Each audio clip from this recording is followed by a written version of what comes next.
à Amiens, je suis pas rentier, je suis devenu banquier d'affaires par mes propres armes, par mes études et par mon courage et mon intelligence.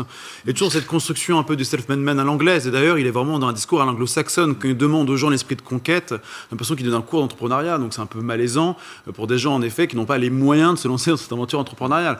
Et il est vrai que, d'ailleurs c'est ce qu'il avait fait aussi à l'étranger, quand il avait flatté la culture protestante, luthérienne, contre le Gaulois réfractaire. Donc on a toujours l'impression finalement qu'il s'est trompé de pays parfois, qu'il aurait peut-être été plus heureux au Canada, peut-être plus heureux en Angleterre, peut-être encore plus heureux en Allemagne. Et là, en quelque on a sorte, toujours pour le coup, il ne change pas le fond, il ne change que la forme. C'est-à-dire que le fond reste le même, le cap reste le même.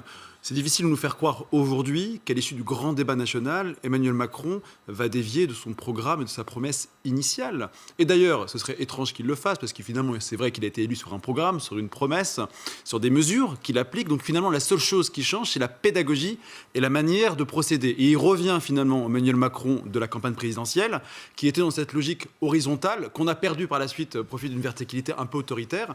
Donc il ne change juste la forme. Donc le fond, ne soyons pas dupes, le fond reste le même. Les réformes resteront les mêmes. Sur la fonction publique, on ne changera rien non plus. Il essaie juste de trouver la meilleure façon de faire adopter son programme et de continuer à chercher sa légitimité. Mais il n'y a pas